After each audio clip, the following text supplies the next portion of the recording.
أعوذ بالله من الشيطان الرجيم. بسم الله الرحمن الرحيم. ولقد زينا السماء الدنيا بمصابيح وجعلناها رجوما للشياطين وأعتدنا لهم عذاب السعير. وللذين كفروا بربهم عذاب جهنم وبئس المصير. ڈاکٹر صاحب سے گزارش کروں گا، ڈاکٹر محمد سید صاحب سے، کہ وہ تشریف لائیں اور اپنے تاثرات پیش فرمائیں۔ السلام علیکم ورحمۃ اللہ وبرکاتہ۔ الحمد للہ رب العالمین والصلاة والسلام علی نبینا محمد وعلی آلہ وصحبہ اجمعین وکذالک جعلناکم امۃ وسطا۔ اللہ تبارک و تعالیٰ کے اس ارشاد گرامی کی روشنی میں شیخ اسلام ابن تیمیہ رحمۃ اللہ علیہ نے ایک بڑی پتے کی بات بتائی ہے۔ اسی بات سے میں اپنی تاثرات کا آغاز کر رہا ہوں۔ کہا کہ کما ان الاسلام وسط بین الملل وکذالک اہل السنت وسط بین الفرق۔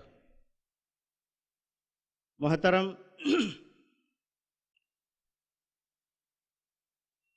امیر محترم، ناظم محترم، ناظم اجلاس، علماء کرام، حاضرین اعظام، آج ہمارے اور آپ کے لیے بڑی خوشی اور مسرت کا موقع ہے۔ سب سے پہلے ہم اللہ کا شکر ادا کرتے ہیں کہ اس نے ہر طریقے سے ہمارا ساتھ دیا۔ اللہ تعالیٰ کی توفیق اور اس کی مہربانی سے آج ہم اجلاس کے دوسرے دن میں داخل ہو چکے۔ الحمدللہ اجلاس کا یہ عنوان اسلامی اعتدال، فلاح انسانیت کا ضامن، امن عالم اور فلاح انسانیت کا ضامن، اس عنوان کے تحت جماعت اہل حدیث کا حق تھا کہ وہی لوگ اس عنوان پر اجلاس منعقد کر سکتے تھے، کیونکہ ساری دنیا کی ملتیں ان کے درمیان کوئی راہ اعتدال ہے تو اسلام ہے۔ اسلام کے تمام فرقوں میں اگر کوئی معتدل فرقہ ہے تو اہل السنت والجماعہ ہے۔ اور ایسے موقع پر میں اس بات کی وضاحت کر دینا چاہتا ہوں، جہاں شیخ الاسلام ابن تیمیہ رحمۃ اللہ علیہ نے اہل السنت والجماعہ کو پورے فرقوں میں وسط بتایا، وہاں پر انہوں نے اہل السنت والجماعہ کی بھی تعریف کر دی۔ کہا کہ اہل السنت والجماعہ کے دو اطلاق ہیں۔ پہلا اطلاق شیعہ کے مقابلے میں سارے کے سارے مسلمان اہل السنت والجماعہ ہیں۔ دوسرا اطلاق جو مخصوص خاص اطلاق ہے، اہل السنت والجماعہ جب کہتے ہیں صرف وہی لوگ مراد ہوتے ہیں جو لوگ ما انا علیہ و اصحابی کے معیار پر اترتے ہیں۔ راہ اعتدال کا ترازو یہی ہے، ما انا علیہ اليوم اصحابی، اعتدال یہیں پر ملتا ہے، اور اس پر قائم رہنے والے جو لوگ ہیں وہی اہل السنت والجماعہ کہلانے کے مستحق ہیں، اور راہ اعتدال اور اعتدال کی طرف دعوت دینے والے وہی لوگ ہو سکتے ہیں۔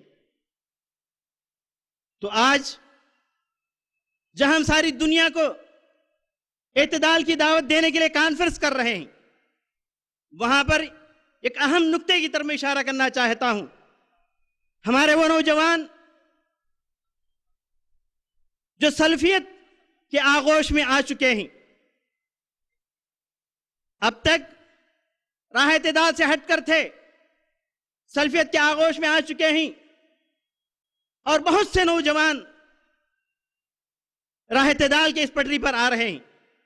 ایسے موقع پر ان نوجوانوں کے لیے آج بہترین موقع ہے کہ ان علماء کرام کے تقاریر اور مقالوں سے اعتدال کو سمجھے، اور راہ اعتدال سے سلفیت کے آنے کے بعد پھر جو لوگ انحراف کا شکار ہو رہے ہیں، اس کی وجہ ایک طرف ہمارے مائدین اور ہمارے علماء کرام بھی ہو سکتے ہیں، اس لیے کہ انہوں نے نوجوانوں کو قریب نہیں کیا، اعتدال کیا ہے نہیں سمجھایا، اپنی جمعیت اور جماعت کے اندر ان کے لیے خاص شعبہ نہیں رکھا۔ اگر اس طرح کا شعبہ رکھ کے اپنے نوجوانوں کا آج اگر سنبھال لیا جائے، ان کو اعتدال کیا ہے بتایا جائے، تو ساری دنیا میں اعتدال پھیلے گا اور ساری دنیا میں امن قائم ہوگا۔ تو پھر آخر میں